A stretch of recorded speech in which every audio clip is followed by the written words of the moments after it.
Olá, amigos da TV Justiça, já está começando mais uma edição do Direito Sem Fronteiras. No programa desta semana vamos falar sobre pensão alimentícia e legislação internacional. Como uma mãe, por exemplo, que precisa obter esse tipo de benefício para o seu filho, deve proceder quando o pai da criança vive no exterior. O que dizem os acordos internacionais? Quem está conosco aqui nos estúdios da TV Justiça para conversar sobre o tema é Ricardo Andrade Saad, diretor do Departamento de Cooperação Jurídica Internacional do Ministério da Justiça, e Paulo Lins e Silva, diretor de Relações Internacionais do Instituto Brasileiro de Direito de Família. Antes, como sempre, vamos assistir a um material que foi produzido pela equipe da TV Justiça. Esse é o assunto que já deu dor de cabeça para muitos brasileiros. Mas afinal, o que diz nossa legislação em relação a valores da pensão alimentícia? No Brasil, não há um valor fixo pré-determinado pela lei de alimentos, mas se entende que a média é em torno de 1/3 do salário bruto da pessoa, com descontos de alguns tributos, como o INSS e o imposto de renda. Por isso é comum ouvir que o valor da pensão alimentícia é de 30% dos rendimentos. Só que tem situações diferentes, que ultrapassam fronteiras. E quando o devedor, por exemplo, se muda para outro país, como será que fica essa negociação, hein? Em 2012, foi publicada uma portaria interministerial que institui um grupo de trabalho com representantes dos Ministérios da Justiça e das Relações Exteriores para possibilitar a cobrança de dívidas alimentícias de pais que moram no exterior. De acordo com o MJ, de 800 casos de cooperação em matéria civil que tramitam por mês no Departamento de Recuperação de Ativos e Cooperação Jurídica Internacional, 45% tratam de pensão alimentícia. Em cada país, a justiça cobra de uma forma. Na Nova Zelândia, por exemplo, quem não tem condições de arcar com a dívida pode recorrer ao Estado e receber o dinheiro. E vamos para a nossa entrevista a respeito desse tema que chama bastante a atenção. Eu queria, antes de mais nada, agradecer a presença de ambos aqui para falar a respeito disso nesse nosso programa Direito Sem Fronteiras desta semana. Eu gostaria de começar perguntando a respeito de um aspecto específico, que antecede a questão internacional propriamente dita, que foi o que nós vimos a respeito do montante previsto para pagamento de pensão. Na verdade, o que entra em jogo é algo um pouco mais complexo, é a questão da necessidade do alimentando, da necessidade da criança. Exatamente. Nós não podemos partir de um princípio de que toda pensão tem um limite de 1/3, ou no máximo, no mínimo, 1/3. Não. Nós temos de analisar, primeiramente, o que o credor precisa. Se o credor precisar de um valor de educação, saúde, alimentação, 3, 4 mil reais, não precisa incidir sobre um percentual, sobre ganhos do alimentante. O alimentado vai sobreviver tranquilamente com o que ele precisa. O que é muito bom, todo mundo nós sabemos, todos nós entendermos, é que pensão de alimentos não é investimento, não é valor que se ganha do devedor para se reservar um pouquinho para o futuro, para a poupança. Isso não existe no Instituto dos Alimentos. Ele fala claramente capacidade de quem paga, necessidade de quem recebe. Ora, uma pensão de um grande executivo que recebe, que vamos supor que tem um salário e uma retirada das empresas tal, de 200, 300 mil, ele ao se separar vai dar um padrão à família dele, não do mesmo nível que ele era casado, mas ele vai manter um bom colégio, como o doutor Ricardo falou, ele vai manter um bom status médico de saúde, de seguro-saúde, a criança vai ter um bom nível, porque não é um fato separado que a pessoa vai para a miséria, em hipótese nenhuma. Você tem de padronizar capacidade, necessidade e igualar. Tem muitos aspectos também que a mãe trabalha.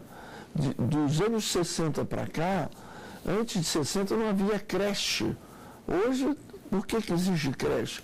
Porque o pai e a mãe trabalham, estão fora. Então, se eles trabalham, a obrigação de sustento é de ambos. A lei fala pais, não é plural de pai, não. É pais, pai e mãe.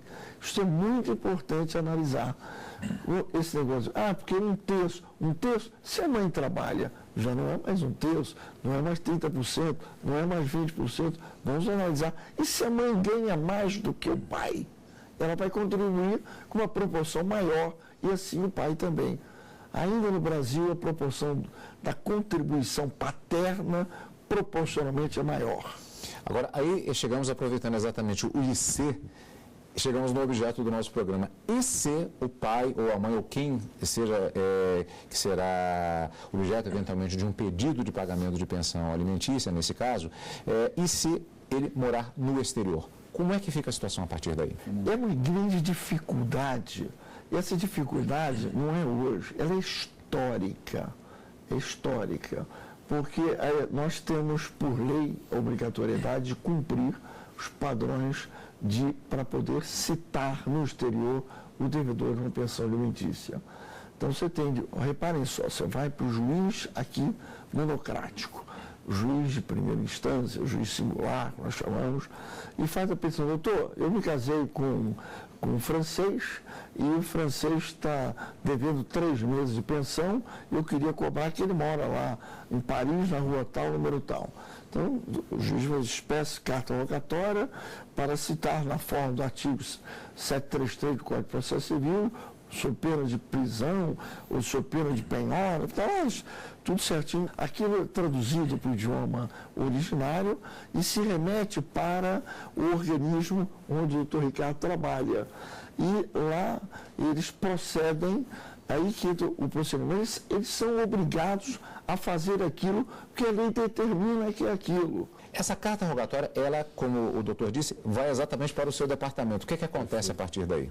O que acontece é que a cooperação jurídica internacional, hoje ela é feita através do papel da autoridade central.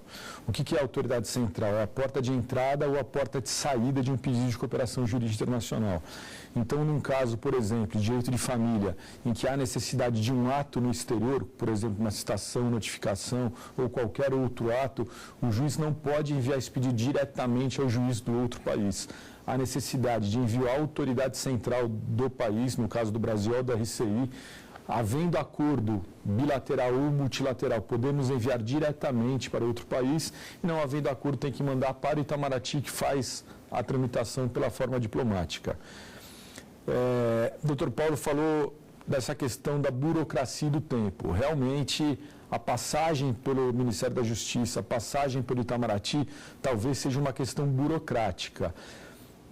Porém, traz um pouco de segurança aos atos. Por quê? Primeiro, a maioria dos outros países, eles não concordam, eles não aceitam uma cooperação direta entre os juízes ou entre os membros do Ministério Público ou entre membros de qualquer carreira.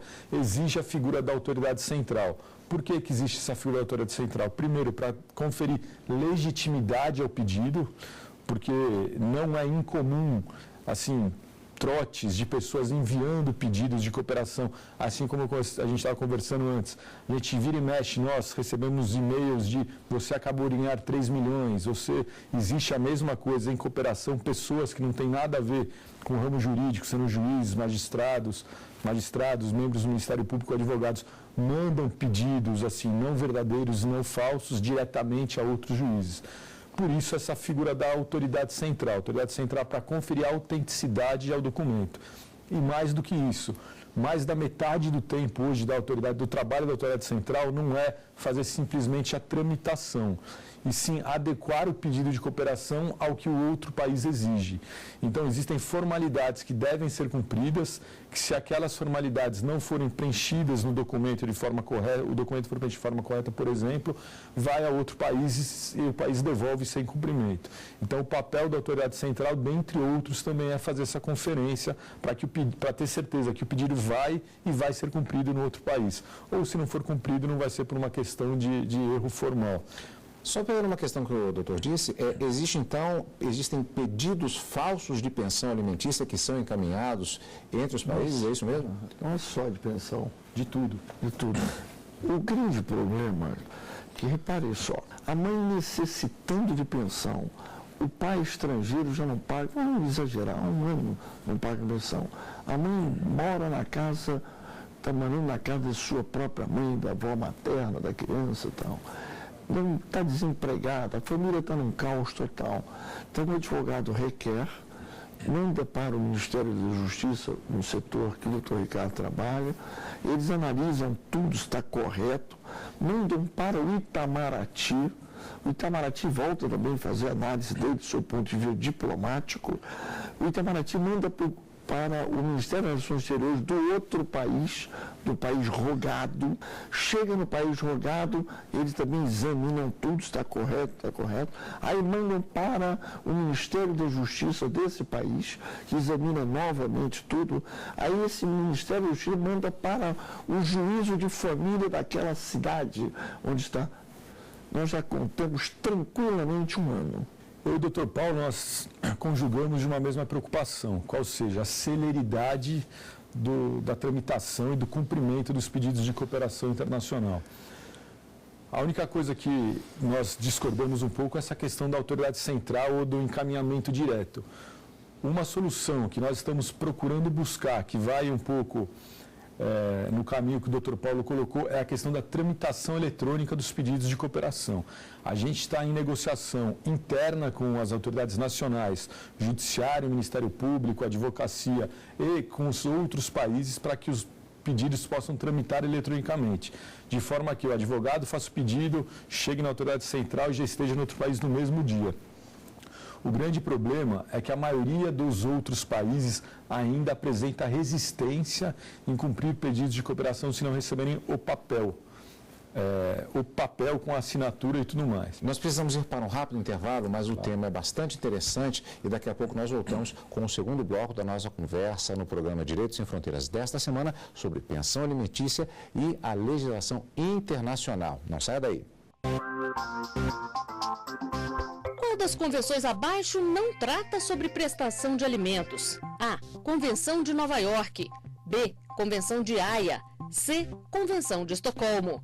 A resposta no próximo bloco. No mês de outubro, a cidade de Belo Horizonte vai sediar o 10º Congresso Brasileiro de Direito de Família. O evento será realizado pelo Instituto Brasileiro de Direito de Família e vai acontecer nos dias 22 e 23 de outubro. Mais informações, acesse ibdefam.org.br/congresso.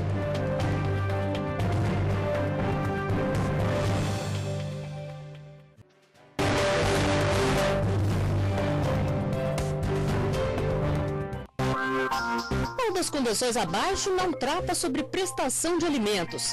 A resposta correta é a letra C, Convenção de Estocolmo. A Convenção de Estocolmo é um tratado internacional que tem como objetivo proteger a saúde humana e o meio ambiente dos efeitos dos poluentes orgânicos persistentes.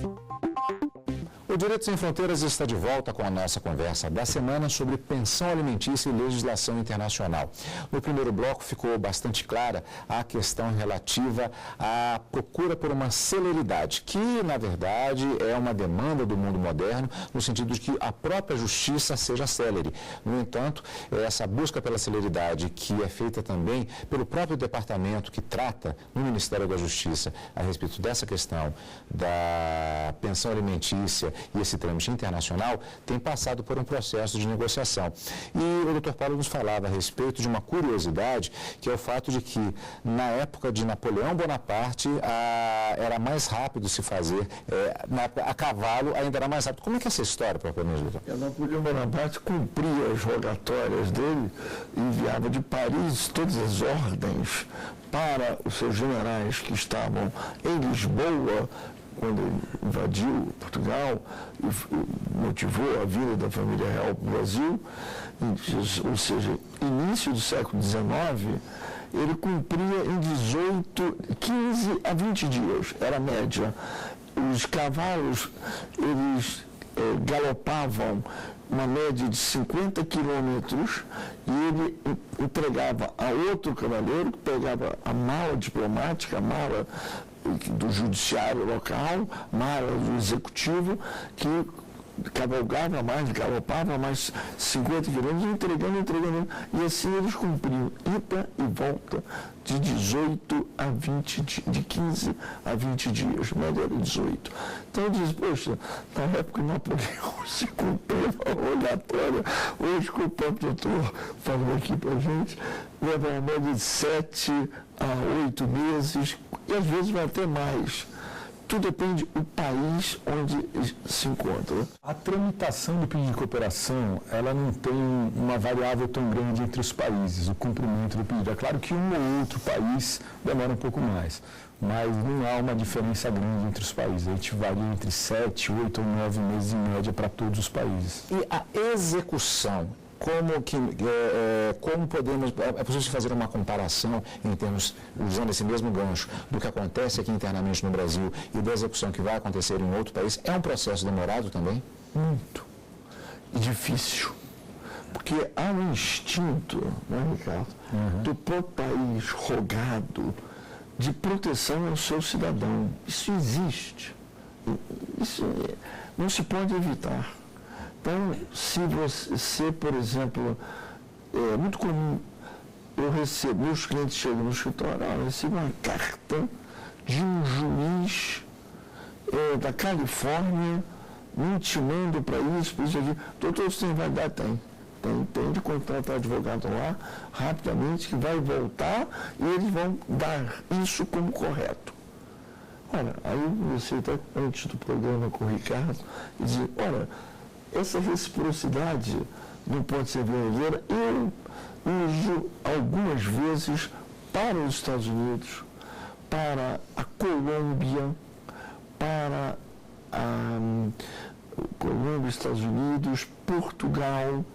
Eu algumas vezes uso o remeter para lá, pedir ao advogado local, através dele ou através, porque o advogado, na maioria dos países, tem o que nós chamamos de fé pública, fé de grau.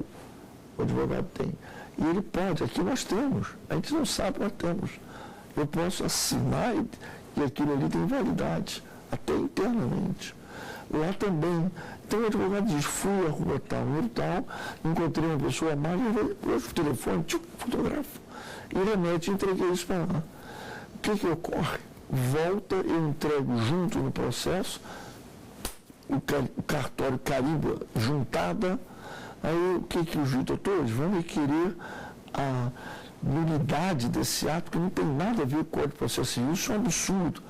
E se eles requererem não tomando ciência, tomaram, então são obrigados a se defender. É a forma que a gente começa a criar para poder correr. Isso não é, isso é para facilitar, é para louvar uma boa prestação jurisdicional. A questão da execução dos alimentos, o grande problema, como o doutor Paulo colocou, é que vários países não cooperam na execução dos alimentos determinados pelo juízo. 90% de todos os pedidos de cooperação que tramitam no DRCI são de comunicação de atos processuais, citação, notificação e intimação. O problema da execução é que a maioria dos países não aceitam executar, o que é necessário.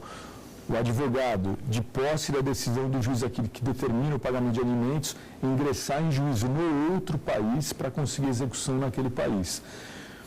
O Líbano, por exemplo, é um país que nós temos agora acordo bilateral, que a tendência é melhorar cada vez mais a cooperação em matéria. Já. A gente tem Espanha, França, Itália, China, Líbano. O acordo multilateral do Mercosul é bastante avançado porque permite a execução de alimentos. Então, os países signatários do acordo de cooperação do Mercosul são obrigados a executar os alimentos, uma vez são os signatários do acordo.